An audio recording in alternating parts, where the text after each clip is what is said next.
Je me pose une question. Est-ce que vous connaissez le concept des ventes privées? Alors c'est vrai que ça s'appelle vente privée, mais comment dire? Vente, oui, privée, non. Non. Pourtant ça commence bien, ça a l'air sélect, grosse file de crevards à l'entrée. Attention, car son invitation, parrainage et fouille au corps sont de rigueur. Mais le vestiaire à l'entrée est gratuit. Mais profites-en bien, c'est la seule gratuité de la journée. Parce qu'ici, même les sourires du personnel sont payants. Ici, en fait, c'est le Ryanair du service. Tu veux de l'aide, il faut payer pour. Par contre, il faut tout laisser dans le vestiaire. Même les bébés. Tu peux pas rentrer avec, il faut que tu les laisses dans le vestiaire. Personnellement, j'ai plus trop confiance depuis que j'ai vu des prêtres essayer de passer. Même qu'une fois, un des prêtres était déguisé en Michael Jackson. Un autre petit conseil, tant qu'on y est, comme les commandes au McDo, il faut que tu vérifies que c'est bien ton bébé que tu récupères. Parce que récupérer une petite frite à la place de potatoes, ça passe. Mais là, vu comment ils ont du mal à ranger les vêtements par taille dans les bons bacs, t'es pas à l'abri de repartir avec un bébé chinois alors que t'avais déposé un rien. Même si t'es content de récupérer de la main-d'œuvre gratuite, y a moyen que tu te fasses engueuler par ta femme en rentrant. D'ailleurs, ça c'est un truc qui me fascine là-bas. En fait, quand ils affichent une taille dans un bac, ça veut dire qu'il y a toutes les tailles de la terre, sauf celle qui est écrite sur l'étiquette. Mais alors pourquoi tu écris cette taille? C'est pas gentil.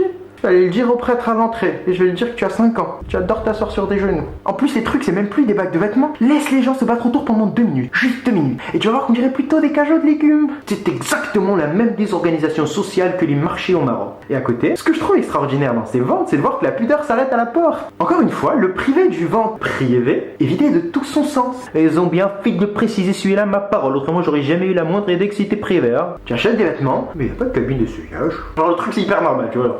Tu achètes des vêtements? Non, je sais pas, c'est pas la peine. Et c'est pour ça que les mecs ne peuvent pas acheter pour leur femme. Chérie, tu fais combien? Du 32? Non mais en fait, aujourd'hui, pas dans ton enfance. Le truc, c'est le Marc Dorcel du prêt-à-porter. Comment t'appelles ça un endroit où il y a plein de femmes qui rentrent, qui se déshabillent devant toi, puis s'en vont? Et t'as même pas eu besoin de les inviter. Et le mieux, c'est elle qui paye en partant.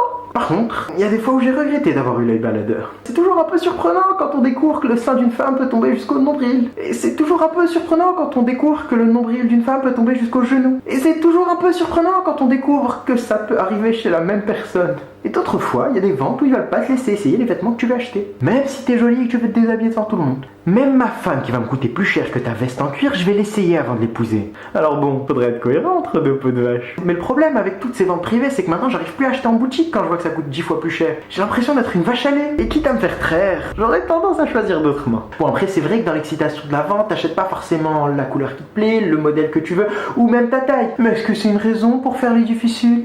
Non, parce que quand je vois certains couples qui vont là-bas, facialement parlant, personne va me faire croire qu'ils sont vraiment exigeants. Hein. Si t'es pas exigeant avec la personne que tu enfiles, ne fais pas semblant de l'être avec les habits que tu mets. Surtout qu'avec les habits, au moins, t'as l'impression de faire une bonne affaire. Et puis tiens, tu sais quoi? On fera abstraction du fait que ces invendus sont encore là parce que personne n'en veut depuis au moins 10 déstockages. Et parce que tu crois que la mode c'est un peu comme Claude François, ça s'en va et ça revient. Le séchoir en moins, t'achètes des habits de la génération de tes parents en espérant que la roue tourne, va tourner. C'est plus du shopping. Des investissements à long terme. Et entre-temps, quand t'auras plus de place dans tes placards, c'est ça les premiers trucs dont tu vas te débarrasser. Et peut-être même avant que t'aies plus de place dans tes placards. Tu vois?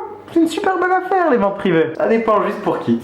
Si tu as aimé la vidéo, n'hésite pas à liker, n'hésite pas à partager, n'hésite pas à taguer tes amis dessus, n'hésite pas à t'abonner à la page Facebook, n'hésite pas à t'abonner à la chaîne YouTube, ça revient absolument au même mais ça fait quand même plaisir. Et puis bonne semaine et à la prochaine vidéo.